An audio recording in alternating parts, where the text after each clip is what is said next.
நாளும் ஒரு திருக்குறள். அறத்துப்பால். அரண் வலியுறுத்தல். சிறப்பீனும் செல்வமும் ஈனும் அறத்தினும் உங்கு ஆக்கம் எவனோ உயிருக்கு. விளக்கம். அறம் சிறப்பையும் அளிக்கும், செல்வத்தையும் அளிக்கும். ஆகையால் உயிருக்கு அத்தகைய அறத்தை விட நன்மையானது வேறு யாது?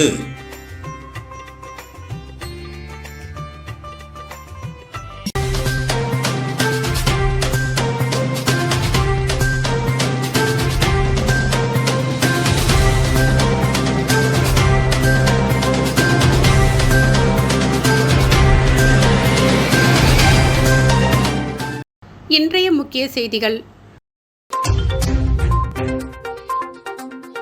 அரசு ஊழியரை ஏமாற்றி 14 லட்சம் மோசடி. ஆன்லைன் கும்பலுக்கு போலீசார் வலை.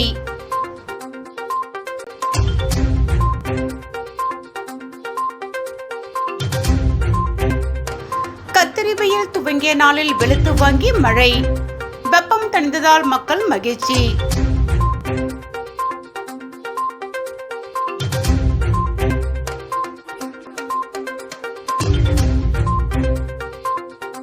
அறிவித்த எந்த திட்டங்களையும் இந்த அரசு செயல்படுத்தவில்லை.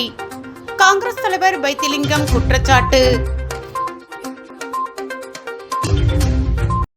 இனி விரிவான செய்திகள்.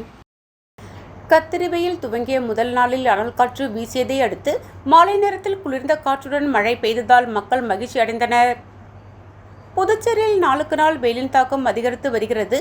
வேலூர், சென்னை உள்ளிட்ட நகரங்களில் கத்திரி வெயிலுக்கு முதல் நாளிலேயே 100 டிகிரி தாண்டியுள்ளது. இந்நிலையில் கத்திரி வெயில் எனப்படும் அக்னி நட்சத்திரம் நேற்று 4ஆம் தேதி துவங்கி வரும் 28ஆம் தேதி நிறைவடைகிறது. கத்திரி வெயிலின் தாக்கத்திலிருந்து பொதுமக்களை பாதுகாக்க மாவட்ட நிர்வாகம் பல்வேறு முன்னெச்சரிக்கை நடவடிக்கை எடுத்து வருகிறது. கத்திரி வெயில் துவங்கிய முதல் நாளில் நேற்று புதுச்சேரியில் 100.6 டிகிரி ஃபாரன்ஹீட் அளவு பதிவாகியது. மதியம் நேரத்தில் அனல் காற்று வீசியது. இதனால் வாகன ஓட்டிகள் கடும் அவதி அடைந்தனர். பொதுமக்கள் வெளியில் வராமல் வீட்டிலேயே முடங்கினர். மாலை 6 மணி அளவில் திடீரென கருமேகம் சூழ்ந்து குளிர்காற்று வீசியது. பின் நகரப்பகுதியில் மழை பெய்ததை தொடர்ந்து சாலையில் மழைநீர் ஓடியது. மழையுடன் பலத்த காற்று வீசியதை அடுத்து நகரப்பகுதியில் பல்வேறு இடங்களில் மின்சாரம் நிறுத்தப்பட்டது. கத்திரி வெயில் துவக்க நாளில் மழையுடன் குளிர்ந்த காற்று வீசியதால் மக்கள் சற்று ஆறுதல் அடைந்தனர்.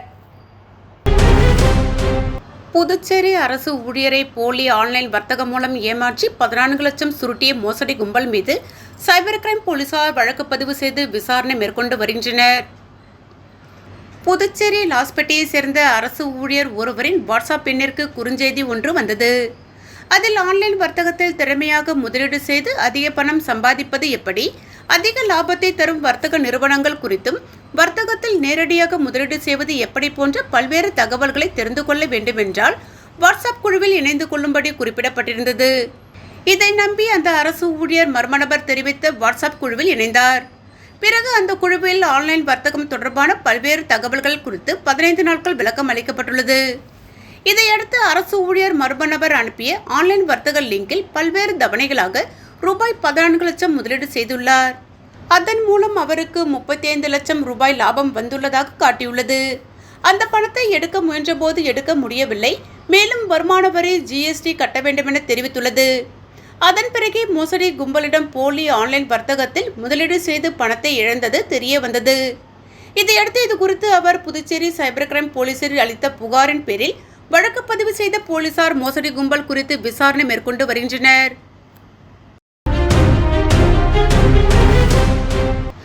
அறிவித்த எந்த திட்டங்களையும் ரங்கசாமி தலைமையிலான அரசு செயல்படுத்தவில்லை என்று காங்கிரஸ் கட்சி தலைவர் வைத்திலிங்கம் குற்றம் சாட்டியுள்ளார்.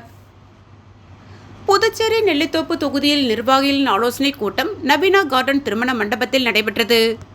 கூட்டத்திற்கு காங்கிரஸ் கட்சியின் பொதுச் செயலாளர் பழனி தலைமை தாங்க சிறப்பு விருந்தினர்களாக காங்கிரஸ் கட்சி தலைவர் வைத்திலிங்கம், முன்னாள் முதலமைச்சர் நாராயணசாமி, சட்டமன்ற கட்சித் தலைவர் வைத்தியநாதன் MLA, வட்டார காங்கிரஸ் தலைவர் சண்முகம் உள்ளிட்ட முன்னாள் அமைச்சர்கள், சட்டமன்ற உறுப்பினர்கள், மாநில கமிட்டி நிர்வாகிகள், தொகுதி நிர்வாகிகள், மகளிர் காங்கிரஸ் மற்றும் இளைஞர் காங்கிரஸ் சேர்ந்த பல்வேறு நிர்வாகிகள் திரளாக கலந்து கொண்டனர். ஆலோசனை கூட்டத்தில் பேசிய காங்கிரஸ் கட்சி தலைவர் வைத்திலிங்கம், தேர்தல் நேரத்தில் அறிவிக்கப்பட்ட எந்த திட்டங்களையும் ரங்கசாமி தலைமையிலான அரசு செயல்படுத்தவில்லை. தற்போது இருக்கின்ற அனைத்து திட்டங்களும் காங்கிரஸ் ஆட்சியிலேயே கொண்டு வரப்பட்டது என்று கூறினார். மேலும் நெல்லித்தோப்பு தொகுதியின் சட்டமன்ற உறுப்பினர் இருக்கிறாரா என்பது தெரியாமல் உள்ளார். தொகுதி வளர்ச்சியில் அவர் எந்தவிதமான அக்கறையும் செலுத்தவில்லை, பெண்களுக்கான நலத்திட்ட உதவிகளை பெற்றுத்தரவில்லை என்று அடுக்கடுக்காக குற்றம் சாட்டினார். கூட்டத்தில் நெல்லித்தோப்பு தொகுதியை சேர்ந்த சுமார் 200க்கும் மேற்பட்ட ஆண்கள், பெண்கள் என அனைவரும் திரளாக கலந்து கொண்டனர். நெல்லித்தோப்பு பகுதியில் கிடப்பில் போடப்பட்டுள்ள உள்கட்டமைப்பு பணிகளை விரைந்து செயல்படுத்தாவிட்டால் மக்களை திரட்டி போராட்டம் நடத்தப்படும் என அதிமுக உரிமை மீட்புக்குழு மாநில செயலாளர் ஓம்சக்தி சேகர் தெரிவித்துள்ளார். இதுகுறித்து அவர் வெளியிட்டுள்ள அறிக்கையில், ஒரு மாநிலத்தின் வளர்ச்சி அதிலுள்ள அடிப்படை கட்டமைப்புகள் சிறப்பாக அமைந்திருக்கின்றனவா என்பதை கொண்டு மதிப்பீடு செய்யப்படுகிறது. அடிப்படை கட்டமைப்புகள் சிறப்பாக அமைய பெற்றால் மட்டுமே முதலீடுகள் ஒரு மாநிலத்தை வந்து சேரும். புதுச்சேரி மாநிலத்தை பொறுத்தவரையில் தேசிய ஜனநாயக கூட்டணி அரசு அமைந்த பின்னர் பல்வேறு திட்டங்களை சிறப்பான முறையில் செயல்படுத்தி வருகின்றனர். இருப்பினும் ஒரு சில பணிகள் காலதாமதத்தால் மக்களிடையே அதிருப்தி நிலவுகிறது. குறிப்பாக புதுச்சேரி உள்ளாட்சித்துறை சார்பில் அனைத்து பகுதிகளிலும் குப்பைகள் அகற்றும் பணி நடைபெற்று வருகிறது. ஏற்கனவே முக்கியமான சாலைகள் சம்பந்தப்பட்ட நிறுவனம் மூலம் தினம்தோறும் சுத்தப்படுத்தும் பணி நடைபெற்று வந்தது. ஆனால் தற்பொழுது என்ன காரணத்தினாலோ தெருக்களை சுத்தம் செய்யும் பணியை சரிவர செய்வதில்லை. குறிப்பாக நெல்லித்தோப்பு சட்டமன்ற தொகுதிக்குட்பட்ட லெனின் வீதி, திருவள்ளுவர் சாலை, காமராஜர் சாலை உள்ளிட்ட பகுதிகள் சுத்தம் செய்யப்படாமல் காணப்படுகின்றன. பொதுமக்களிடம் குப்பை வரி, வீட்டு வரி, மற்ற அத்தியாவசிய தேவைகளுக்கு வரிகளை நகராட்சி நிர்வாகம் பெற்றுக்கொண்டு அவர்களுக்கு உரிய தேவைகளை செய்யாமல் இருப்பது ஏற்புடையது அல்ல. அதேபோன்று நெல்லித்தோப்பு சட்டமன்ற தொகுதியில் பொதுப்பணித்துறை சார்பில் பாதாள சாக்கடை பணிகள் நிறைவடைந்த நிலையில் இருந்தாலும் பாதாள சாக்கடை திட்டம் இதுவரை செயல்படுத்தப்படாதது வேதனை அளிக்கிறது. அதேபோன்று நெல்லித்தோப்பு சட்டமன்ற தொகுதியில் பழுதடைந்த குடிநீர் குழாய்களை மாற்ற வேண்டுமென பல மாதங்களாக கோரிக்கை வைத்து வருகிறோம். அதனையும் உடனடியாக சரி செய்து சுத்தமான குடிநீர் நிலையை தொகுதி மக்களுக்கு கிடைக்க அரசு நிர்வாகம் நடவடிக்கை எடுக்க வேண்டும். இவை அனைத்தையும் கோரிக்கையாக நாங்கள் தற்பொழுது கூறியுள்ளோம். சம்பந்தப்பட்ட நிர்வாகத்தினர் இந்த பிரச்சனைகளை உடனடியாக சரி செய்யாவிட்டால் நெல்லித்தோப்பு தொகுதி மக்களை திரட்டி மிகப்பெரிய அளவில் சம்பந்தப்பட்ட துறை அலுவலகம் முன்பு போராட்டம் நடத்த தயங்க மாட்டேன் என தெரிவித்துள்ளார். காரைக்கால் பிரசித்தி பெற்ற பழமை வாய்ந்த அருள்மிகு ஸ்ரீ சோமநாயகி உடனாகிய ஸ்ரீ சோமநாத சுவாமி மற்றும் காரைக்கால் அம்மையார் ஆலய மகா கும்பாபிஷேக விழாவை முன்னிட்டு நடைபெற்ற ஸ்ரீ சோமநாத ஸ்ரீ சோமநாயகி திருக்கல்யாண வைபவத்தில் ஏராளமான பக்தர்கள் பங்கேற்று சுவாமி தரிசனம். புதுச்சேரி மாநிலம் காரைக்கால் பிரசித்தி பெற்ற அருள்மிகு ஸ்ரீ சோமநாயகி உடனாகிய ஸ்ரீ சோமநாத சுவாமி மற்றும் காரைக்கால் அம்மையார் ஆலயத்தில் 17 ஆண்டுகளுக்கு பிறகு இவ்வாலயத்தின் கும்பாபிஷேகம் நடத்த ஏற்பாடு செய்யப்பட்டு திருப்பணி வேலைகள் முடிவுற்று ஆலயத்தின் கும்பாபிஷேகம் வெகு விமர்சையாக நடைபெற்றது. கும்பாபிஷேக விழாவை முன்னிட்டு அம்மையார் மணிமண்டபத்தில் சுவாமி அம்பாள் திருக்கல்யாண வைபவம் வைதிக முறைப்படி சிறப்பாக நடைபெற்றது. சீர்வரிசை எடுத்து வருதல், மாலை மாற்றுதல், மாங்கல்ய தாரணம் நடைபெற்றது. தொடர்ந்து ஸ்ரீ சோமநாதர் ஸ்ரீ சோமநாயகிக்கு மகா தீபாரதனை நடைபெற்றது. சுவாமி அம்பாள் திருக்கல்யாண வைபவத்தில் தொகுதியின் சட்டமன்ற உறுப்பினர் நாஜிம், ஆலய தனி அதிகாரி காளிதாஸ், ஆலய அறங்காவலர் குழு, திருப்பணி குழு நிர்வாகிகள் உள்ளிட்ட ஏராளமான பக்தர்கள் கலந்து கொண்டு சுவாமி தரிசனம் செய்தனர்.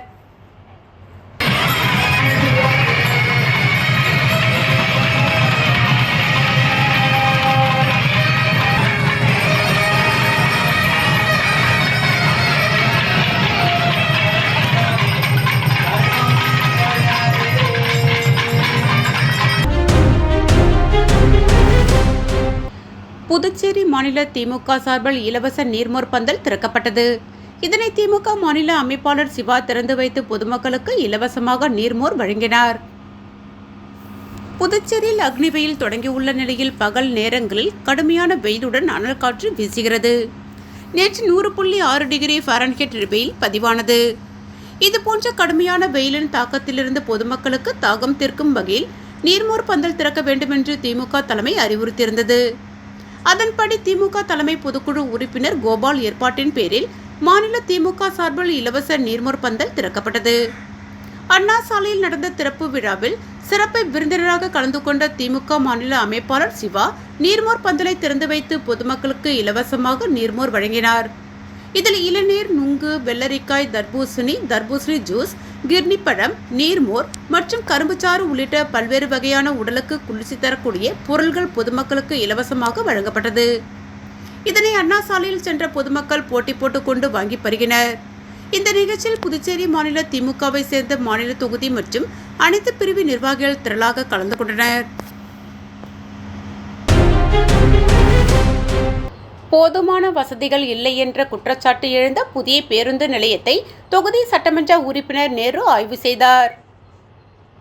புதுச்சேரி உருளையன்பேட்டை தொகுதிக்குட்பட்ட மரமலை அடிகள் சாலையில் ஸ்மார்ட் சிட்டி திட்டத்தின் மூலம் புதிதாக கட்டப்பட்டுள்ள ராஜீவ்காந்தி அரசு பேருந்து நிலையத்தை கடந்த 2ஆம் தேதி துணைநிலை ஆளுநரும் முதல்வரும் மக்கள் பயன்பாட்டிற்காக திறந்து வைத்தனர்.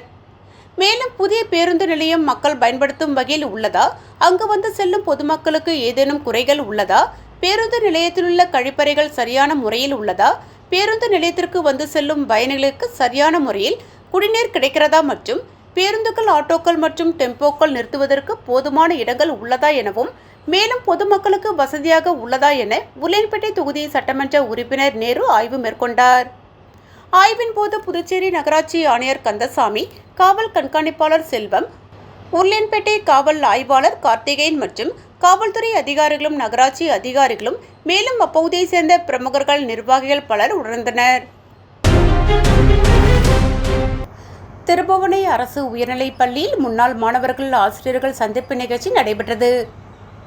புதுவை மாநிலம் அருகே உள்ள திருபுவனை அரசு உயர்நிலைப் பள்ளியில் 18 வருடங்கள் கழித்து முன்னாள் மாணவர்கள், ஆசிரியர்கள் சந்திப்பு நிகழ்ச்சி நடைபெற்றது.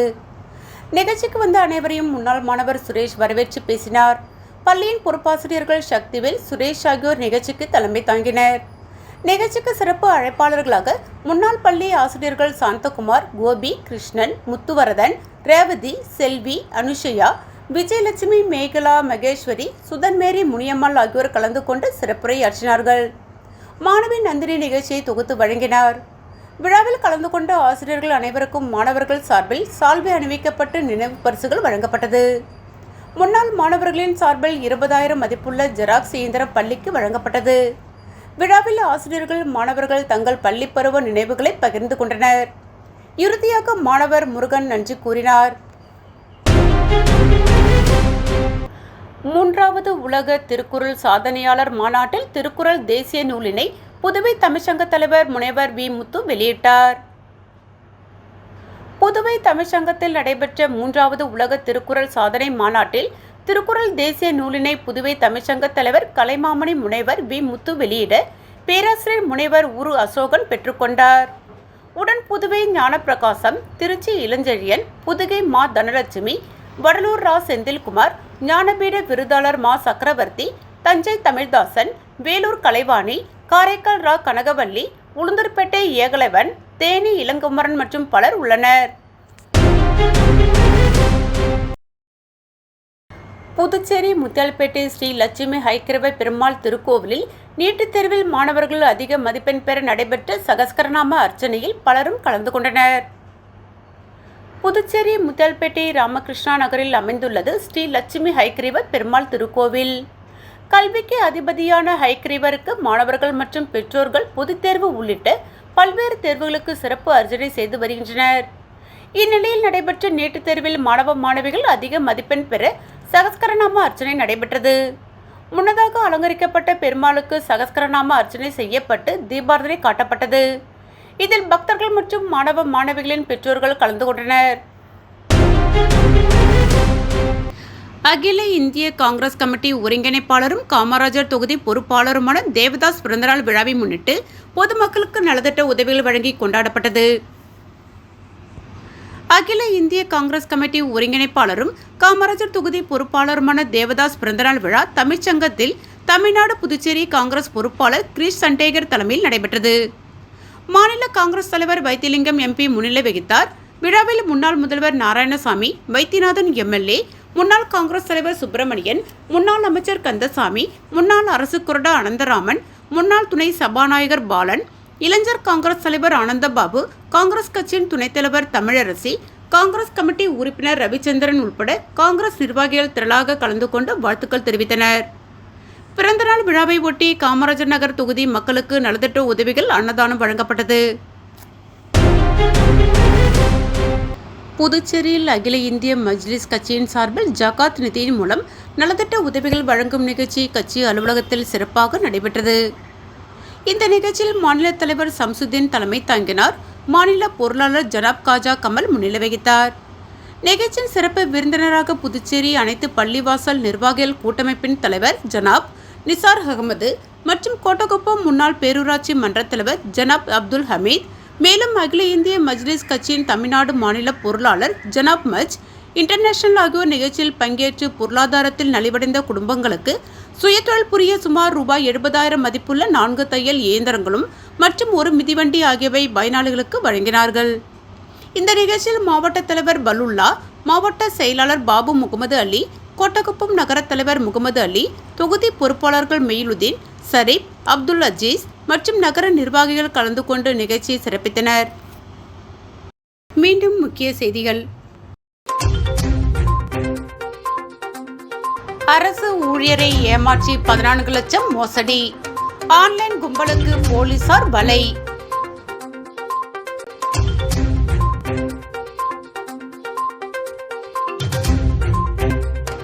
கத்திரி வெயில் துவங்கிய நாளில் வெளுத்து வாங்கி மழை.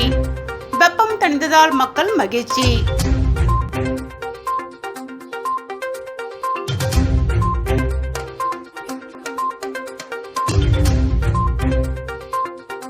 அறிவித்த எந்த திட்டங்களையும் இந்த அரசு செயல்படுத்தவில்லை. காங்கிரஸ் தலைவர் வைத்திலிங்கம் குற்றச்சாட்டு. இத்துடன் செய்திகள் நிறைவடைந்தன. வணக்கம்.